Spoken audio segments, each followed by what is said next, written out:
So we'd look for the keys, and then my mom would just pray. You know, she'd be like, I'm going to say a prayer to St. Anthony. I was 7. I was like, I don't think this is going to work. We need more concrete tactics to locate the keys. If you don't know the Christian St. Anthony, he's sort of the finding stuff guy, which feels like a bum deal as a saint. Because it's hard to become a saint. You know, you got to perform 3 miracles. They have to verify the miracles. You know, a lot of dark money in that space. A lot of, yeah, I saw it.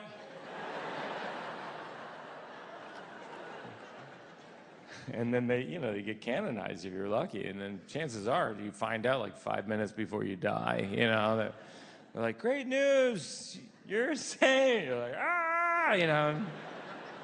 One last thing, you gotta find everybody's keys. You're like, no, and then you're dead.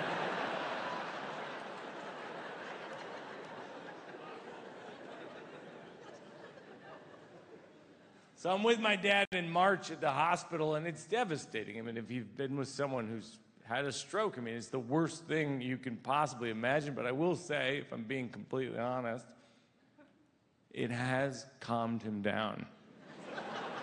Stay with me. Most of the jokes are for you, but a few of them are for me. This is a coping mechanism. I hope it is for you too.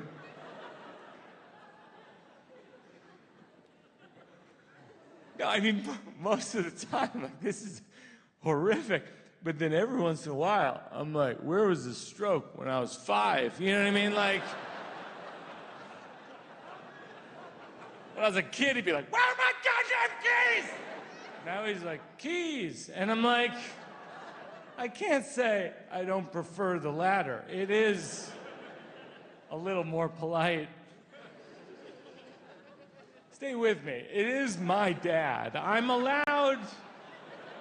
It would be weird if it was your dad. You know what I mean?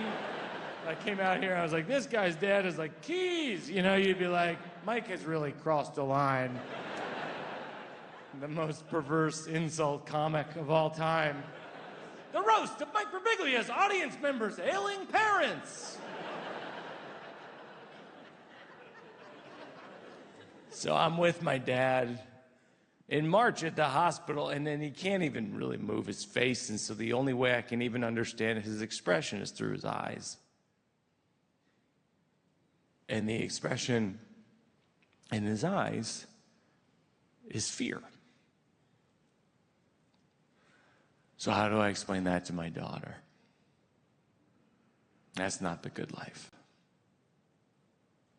So a few days later, I drive home, and I take my daughter to one of her friends' birthday parties that weekend. I go to probably 200-300 children's birthday parties a year. It's a huge part of my life. My daughter has 6 friends. Last year I went to 235 children's birthday parties. The birthday party industrial complex has grown wildly out of control. It's my least favorite part of my life. I don't like it, because I just don't like my daughter's friends. Am I allowed to say that? I don't even know. I love my daughter more than anything in the world. I don't like her friends. I don't know if you've spent a lot of time with 9-year-olds you're not related to. This is an insufferable bunch. When I'm with her friends, I'm like, this makes me really not understand pedophilia. Stay with me. I'm gonna tiptoe through this minefield of a topic. You're like, we weren't with you for the stroke stuff.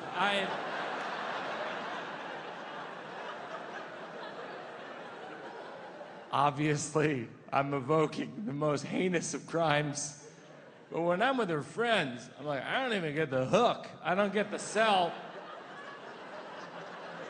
Who would want to spend any meaningful amount of time with these people? I mean, these are our worst and dumbest.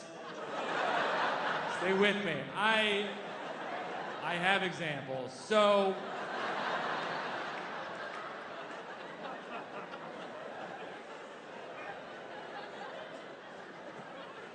I'll give you an example. So we're driving to this birthday party, and it's me and Jenny, and my wife Jenny, our daughter Una, and then one of her friends, and then the friend's dad. And the dads are losers. Can we talk about the dads for a second? Not me, the other dad. I mean, they're nothing like me. I mean,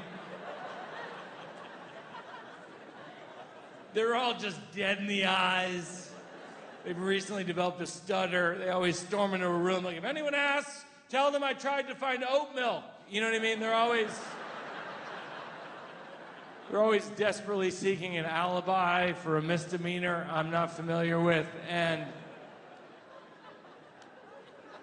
so we're with one of the dads, and his name is Rob. It's one of our good friends. Jenny and I call him Broccoli Rob. And thanks for laughing. We think it's hilarious. Broccoli hasn't laughed once. We've called him this hundreds of times, which I think is technically bullying. So it's me, Jenny, Una, Broccoli, and then Broccoli's son, Arrow, which is a name. I mean, we live in Brooklyn. It's not the only Arrow we know. We know a quiver of arrows. We know a murder of bows. I mean, so we're driving to the birthday party. We stop at this bakery. And this is what drives me nuts about 9-year-olds. Arrow says to his dad, he goes, Dad, I don't want rosemary ciabatta.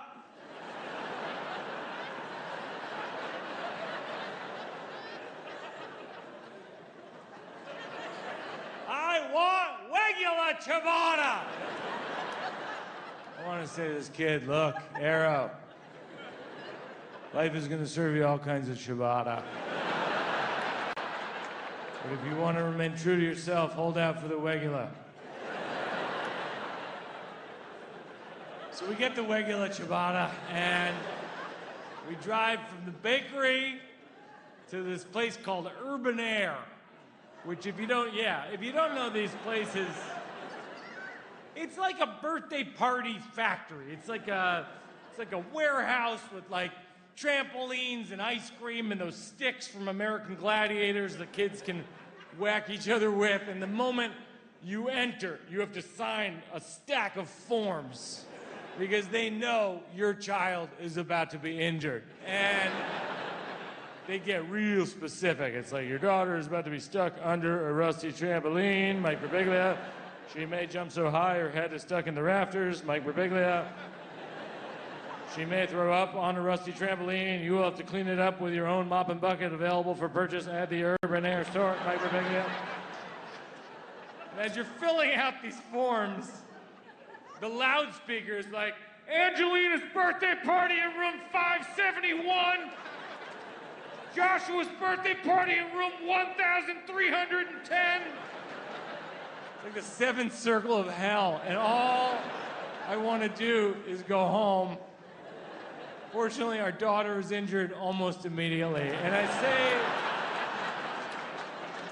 say fortunately, not because I wish this upon anyone, never mind my own child.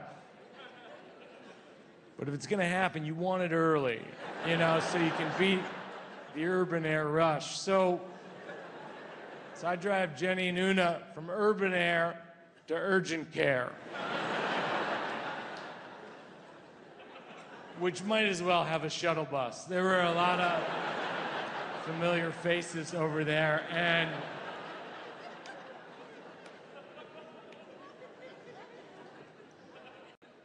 I'm not entirely convinced there should be urgent care.